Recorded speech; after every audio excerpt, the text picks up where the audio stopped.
ಸ್ವರ್ಗವೇ ನಾಚುವ ಹಾಗಿವೆ. ಇಲ್ಲಿ ಮೊಗ್ಗು ಅರಳಿದರೆ ಹೂವಿಗೆ 1000 ವರ್ಷವೇ.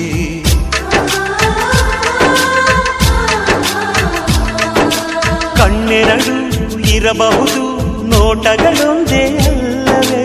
ರೂಪಗಳು ಎರಡೆರಡು, ಹೃದಯ ಒಂದೇ ಅಲ್ಲವೇ? ಈ ಜೀವನ ಸಂಜೀವಿನಿ, ಇದು ಅಣ್ಣನಾಶಯ, ನೀ ಹೇಳು ಶುಭಾಶಯ.